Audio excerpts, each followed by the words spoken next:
नमस्कार, मैं दीपक कुमार आपका साहित्य आराध्या शिक्षार्थी में सहृदय अभिवादन करता हूं। जैसा कि आप सब जानते होंगे कि एनवीएस की नोटिफिकेशंस आ चुकी हैं टीजीटी पीजीटी परीक्षा के लिए। तो इस समय हमारा महत्वपूर्ण ध्येय है कि हम उन परीक्षाओं में जो प्रश्न आते हैं प्रीवियस ईयर में, पिछले वर्ष जो प्रश्न आए हैं उन पर हम विचार करें। तो इसके लिए मैं दीपक कुमार आपके लिए लेकर आया हूं बहुत ही बढ़िया प्रश्न जो कि पिछले वर्ष से संबंधित प्रश्न है और इसकी परीक्षा में आने के चांसेस सबसे ज़्यादा हैं। तो आइए वीडियो को धीरे न करते हुए शुरू करते हैं। नमस्कार, मैं दीपक कुमार आपका साहित्य आराध्य शिक्षार्थी में सहृदय अभिवादन करता हूँ। तो पहला प्रश्न है कि निम्न में से हिंदी साहित्य का अतीत किसने लिखा।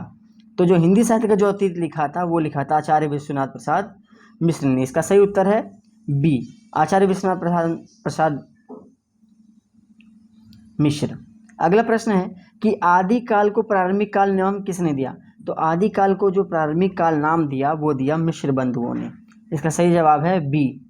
अगले प्रश्न पर चलते हैं कि निम्न में से शिलांकित कृति कौन सी है। शिलांकित कृति का अर्थ क्या होता है?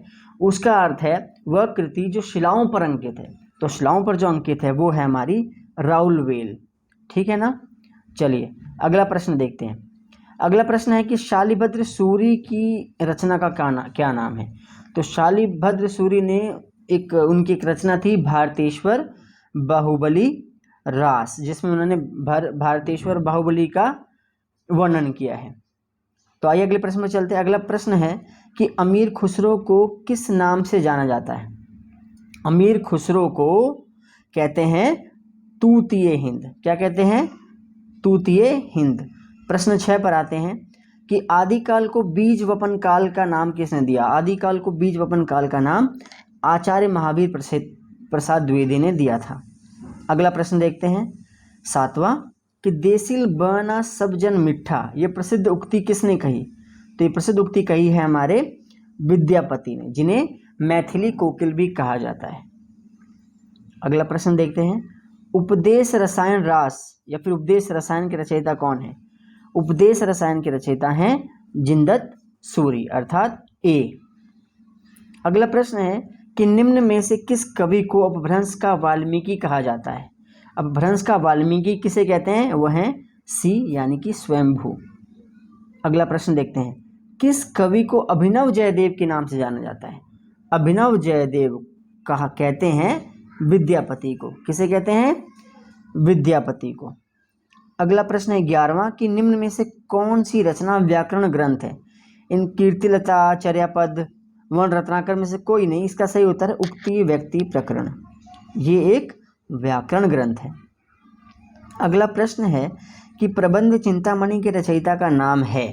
प्रबंध चिंतामणि जिन्होंने लिखी थी वो है डी मेरुतुंग।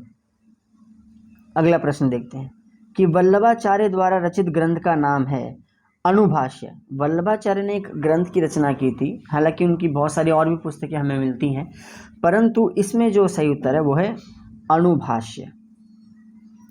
अगला 14वां प्रश्न है कि विज्ञान गीता की रचना किसने की। विज्ञान गीता की रचना केशवदास जी ने की थी। आगे चलते हैं। प्रश्न 15 है कि खेट कौतुकम किसकी रचना है। खेट कौतुकम जो रचना थी वो लिखी है रसखान ने। किन्होंने लिखी है? रसखान ने। अगला प्रश्न देखते हैं कि गोकुलनाथ की रचना का क्या नाम है। गोकुलनाथ की रचना का नाम है गोसाई चरित। अगला प्रश्न देखते हैं कि रुद्र संप्रदाय की स्थापना किसने की। रुद्र संप्रदाय की स्थापना विष्णु स्वामी जी ने की थी।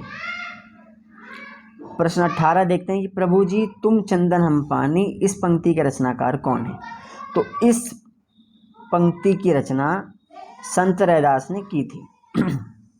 अगला प्रश्न है कि केशव कहीं न जाई का कही, यह पंक्ति किस कवि की है। यह पंक्ति है तुलसीदास जी की।